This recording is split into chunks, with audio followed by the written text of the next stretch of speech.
1971 সালে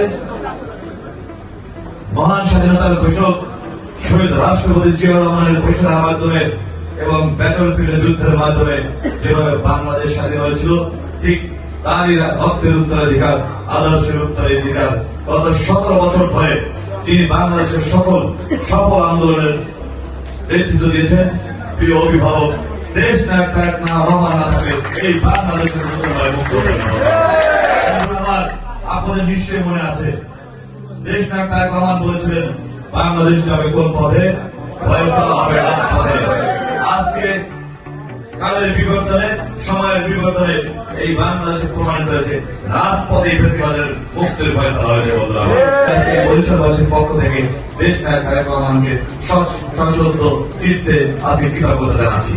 আমরা সেই কর্মী যারা রাজপথের মিছিলের সহযোগিতা কালে পরের দিন সেই মিছিলের সহযোগিতার মুক্তির দাবিতে আমরা মিছিল করি। বন্ধুরা, আমরা সেই কর্মী সহযোগিতার রাজকালে নিয়ে আমরা রক্তাক্ত উত্তপ্ত রাজপথে আবারও মিছিল বের করি। বন্ধুরা আমার, সেই কর্মী মাতৃহারা সন্তান, বোনহারা ভাই, ভাইহারা বোন, আমরা সেই সকল কর্মী যারা পরের দিন একইভাবে আমাদের অন্তর বিলীন হয়ে যায়, তারপর উত্তপ্ত স্লোগান তারপর প্রকাশ করি। বন্ধুরা আমার, আজকে যারা ব্যানারের আন্দোলন করে সমগ্র বাংলাদেশের মহানায়ক সেজেছেন, তারা কিন্তু তখন তাদের কণ্ঠ কিন্তু উজ্জীবিত হয় নাই।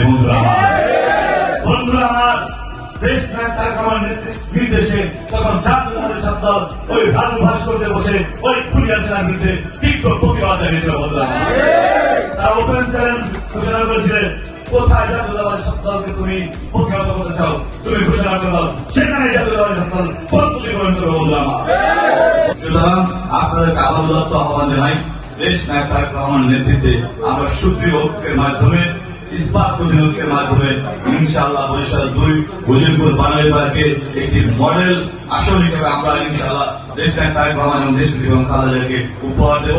জাতীয়তাবাদী দলের শীর্ষ নেতৃত্বকে আমরা উপহার দেব।